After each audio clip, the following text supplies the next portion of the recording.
Son zamanlarda malumunuz 2010 yılı KPSS sınavı iptal edildi. Ve bu iptal edilmesinin gerekçesi olarak da söz konusu o yılda sorular bir şekilde paralel devlet yapılanması organizasyonun gerçekleştirmiş olduğu bir operasyon olarak değerlendiriliyor. Tabii ki bu meselenin bu şekilde üzerine gidilmesi ve bir şekilde tespit edilip hak etmeyen insanların bu sınav sonucunda devletin değişik kademelerinde kadro almış olmaları haksızlık olarak değerlendiriyoruz. Yani hiçbir şekilde hak edilmeyen bir sonucun bir şekilde orada icra edilmesi doğru değildir.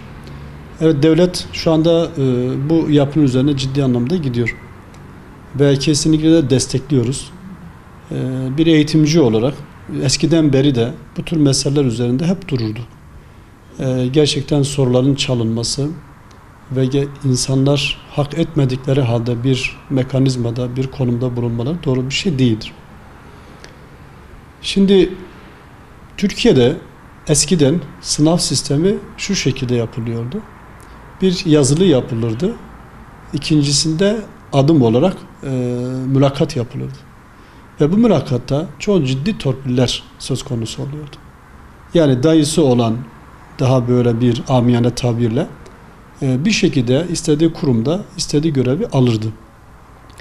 Daha sonra 98 yılında merkezi sistem olarak ifade edilen KPSS düzeyinde söylüyorum. Merkezi sistem olarak böyle bir sınav sistemi geliştirildi. Ve sözüm ona kopyanın ötesinde torpilin önüne geçmek için yapılan bir sınav sistemiydi. Mantık olarak ve işlevsel olarak doğru bir yaklaşımdır. Ancak özellikle bu yapı sadece 2010 yılı değil, 2005 yılı değil, 2007 yılı değil, 2000 yılı değil. Yani paralel devlet yapılanmasının adımının ilk atıldığı günden itibaren böyle bir sahtekarlık, böyle bir deyim yerindeyse hırsızlık olayı yapılıyordu.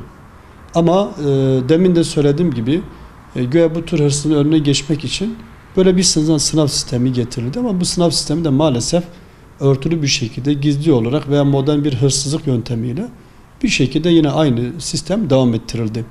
Yani hükümetin bu konuda yapması gereken, atması gereken adım sadece 2010 yılı kurban yılı olarak seçilmemelidir. Daha önceki yıllar ve sonraki yıllarda da aynı şekilde gerek KPSS'de, gerek ÖSYM'nin yaptığı sınavlarda ve gerekse de eskiden OKS, SBS ve son haliyle TEOK sınavı diye ifade ettiğimiz sınavlarda aynı kararlılıkla üzerine gidilmesi gerekiyor. Bakın 2013 yani 17 ve 25 Aralık darbe girişimleri olarak ifade ettiğimiz yıllarda akabinde gelen sınav yıllarında ÖSYM'nin yani üniversiteye hazırlık sınavları diye ifade ettiğimiz sınavın soru havuz sistemi vardı. Ve 2014 yılından itibaren bu havuz sisteminde bulunan bütün sorular imha edildi. Gerekçe söz konusu yapının hazırlamış oldukları sınav sorularıdır ve bu havuz bir şekilde kurutulmalı, yok edilmelidir ve nitekim yapıldı. Şimdi bir eğitimci olarak sorumuz şu. Diyoruz ki KPSS'de 2010 yılını kurban yılı olarak seçtiniz. Güzel bir şey. Arkasında da duruyoruz, savunuyoruz eğitimci kimliğimizde. Ama ÖSYM'nin yaptığı sınavlar da aynı şekilde dikkate alınmalı. Ve neden 2014 yılından sonra ÖSYM'nin soru havuz sistemi yok edildi, imha edildi? Yeni bir havuz oluşturuluyor. Soru havuz sistemi. Yani zaten sorunun cevabı içindedir. O yüzden ÖSYM'nin yaptığı sınavlar olsun ve KPSS'nin yapıldığı sınavlar olsun tüm yıllarda tekrar devlet kararlı bir şekilde üzerine gitmeli. Hükümet bu işi en ince ayrıntısına kadar bu işin teknik boyutu, işareti, emaresi neyse o yoldan hareketle bunun üzerine gidilmesi lazım. Bakın şu anda işte askeri liseler kapatıldı. Biliyorsun Kuleli Askeri Lisesi. Şimdi bu lisenin kapatılması bile ne tür şaibeler oluşturuldu kamuoyunda Efendim işte ortaokuldan itibaren yapılan sınavlarda, yani bu Kurali Askeri Lisesi'ne giden öğrenciler ortaokuldan itibaren oraya yerleştirildi.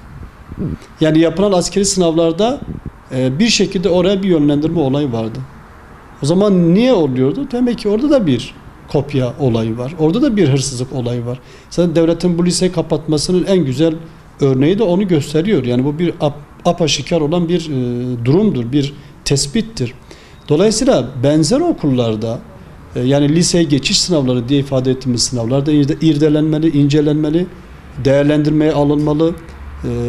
YGS, LYS sınavı diye ifade ettiğimiz sınavların da aynı şekildeki soru işaretlerinin ortadan kaldırılması ve bunun için muamme olarak görülen yıllar tekrar dikkate alınmasında da fayda vardır. Ve ben bir şey daha söyleyeyim.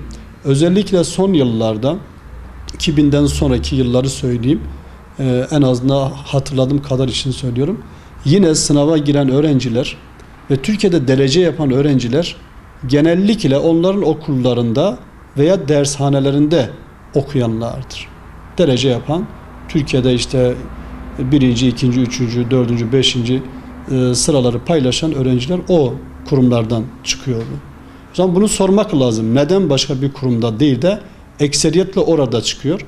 Bu da ayrı bir soru. Dolayısıyla bunun da üzerine durulması gerekiyor. Yani bir bütün olarak eğer hakikaten de böyle bir adilane sınav sistemi üzerinde durmak istiyorsak bir bütün olarak tüm yıllarda bütün sınav konuları ele alınmalı, bütün sınavlar ele alınmalı ve bu sınavlar değerlendirilmeli. Kopya var mı yok mu, hırsızlık var mı yok mu, bir şekilde bir yönlendirme var mı yok mu, bunlar hepsi incelendikten sonra zaten her şey ortaya çıkacaktır. O yüzden bir eğitimci gözüyle biz kesinlikle hak eden öğrenci, çalışan öğrenci ne ise o sonuca göre yerleştirilmesi gerekir. Yani hak etmeyen bir öğrencinin bulunduğu bir pozisyon doğru değildir. Onun için tüm öğrencilerin hakkı bir şekilde eğer bu anlamda gasp ediliyorsa elbette ki bunda hükümetin de araştırmadığı zaman, üzerine gitmediği zaman vebalin olduğunu iyice bilmesi gerekiyor. O yüzden biz çalışan öğrencinin hakkının verilmesinden yanayız. Biz bu yolda gecesini gündüzüne katan, gerçekten de ciddi anlamda ailesinin her türlü maddi ve manevi desteğini alan öğrencilerin hak ettiği hukuku neyse verilmesi gerekli olan bir şeydir. Ve yeniden bu insanları sevindirmek elbette ki hükümetin görevi olsa gerek. Tabii biz eğitimci olarak bunu kamuoyuyla paylaşırız ama hükümetin bu anlamda adım atması gerekli olduğuna inanıyoruz ve inşallah bu anlamda da adımlar atacaktır. Daha kararlı bir şekilde gidecektir. Temelimiz odur ki kimin hak ettiği neyse yeri orası olsun.